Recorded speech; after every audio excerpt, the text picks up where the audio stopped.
Or maybe it wasn't hidden. Maybe I just didn't want to see it.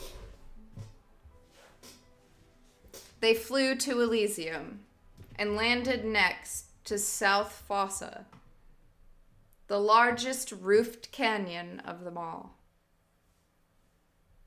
They found that the roof was still there, but only, it turned out, because the city had been depressurized before it had been punctured. So the inhabitants were trapped in any number of intact buildings and trying to keep the farm alive. There had been an explosion at the physical plant and several others in the town itself. So there was a lot of work to be done. But there was a good base for a quick recovery, and a more enterprising population than the group in Peridier.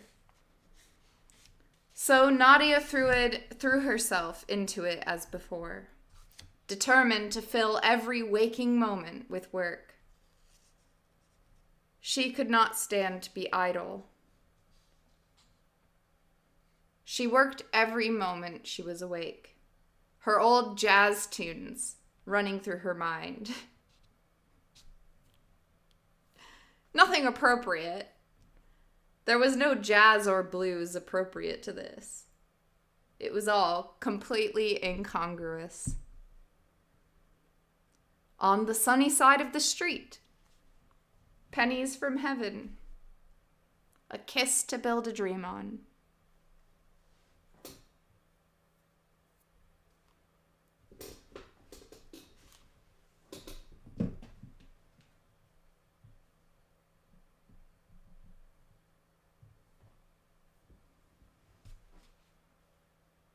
And in those hectic days on Elysium, she began to realize just how much power the robots had.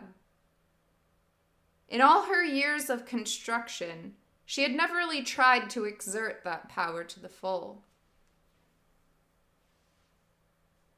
There simply had been no need. But now, there were hundreds of jobs to be done. More than could be accomplished, even with total effort. And so she took the system right out to the bleeding edge, as programmers would say, and saw just how much that effort could do, even as she tried to figure out how to do more. She had always considered teleoperation to be a basically local procedure, for instance. But it wasn't necessarily so. Using relay satellites, she could drive a bulldozer in the other hemisphere. And now, whenever she could establish a good link, she did. She did not stop working for even a single waking second. She worked as she ate. She read reports and programs in the bathroom, and she never slept except when exhaustion knocked her out. While in this timeless state, she told anyone and everyone she worked with what to do, without regard for their opinion or comfort. And in the face of her monomaniacal concentration and the authority of her grasp on the situation, people obeyed her. Despite all this effort, they could not do enough, so that it always came back to Nadia. And she alone, through sleepless hours, gave the systems a full stretch, out on the bleeding edge all the time.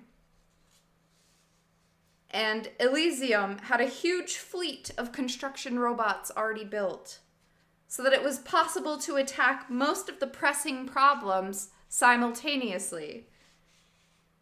Most of those were located among the canyons on Elysium's western slope. All the roofed canyons had been broken open to one degree or another. But most of their physical plants were untouched.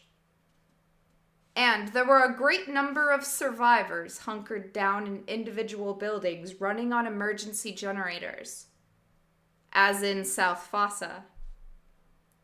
When South Fossa was covered and heated and pumped up, she directed teams to go out and find all the survivors on the western slope.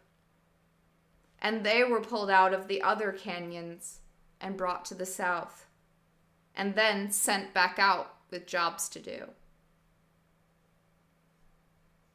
The roofing crews moved from canyon to canyon, and their ex-occupants went to work underneath, readying for the pump-ups. At that point, Nadia turned her attention to other matters, programming toolmakers, starting robot linemen along the broken pipelines from Chasma Borealis. "Who did all of this?" she said with disgust, staring one night at the TV's image of burst water pipes. The question was torn out of her. In reality, she didn't want to know. "Who did all of this?" she said with disgust, staring one night at the TV's image of burst water pipes. The question was torn out of her. In reality, she didn't want to know. She didn't want to think about the bigger picture, about anything but that pipeline there, broken on the dunes. But Yeli took her at her word. It's hard to tell. The Terran news programs are all about Earth now. There's only one occasional clip from here, and they don't know what to make of it either.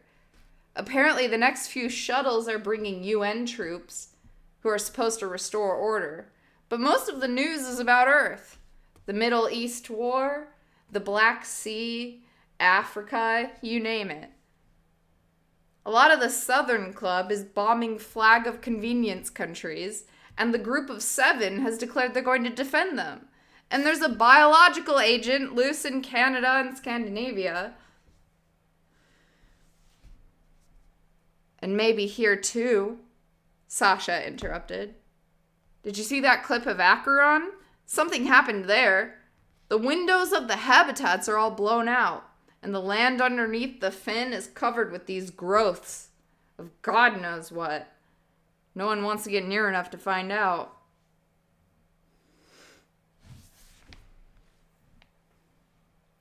Nadia closed her mind to their talk and concentrated on the problem of the pipeline.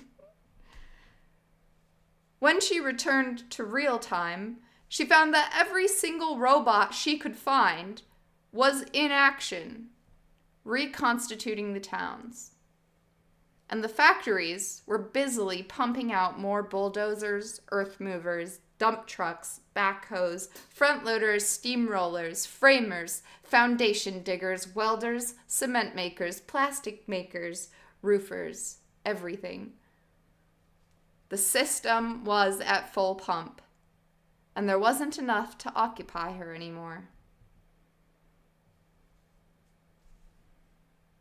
And so she told the others she wanted to take off again. And Anne and Simon and Yeli and Sasha decided to accompany her. Angela and Sam had met friends in South Fossa and were going to stay. So the five climbed into their two planes and took off again. This was the way it would happen everywhere, Yeli asserted. Whenever members of the first 100 encountered each other, they would not separate.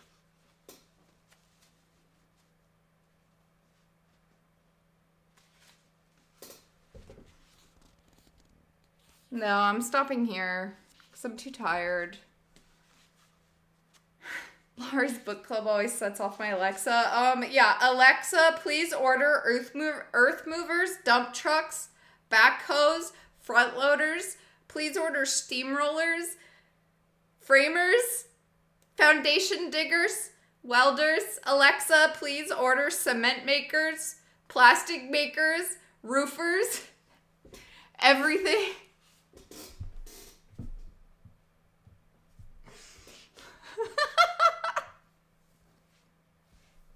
Chat's out $1 million. You could have donated it to me, but you didn't. And this is my revenge.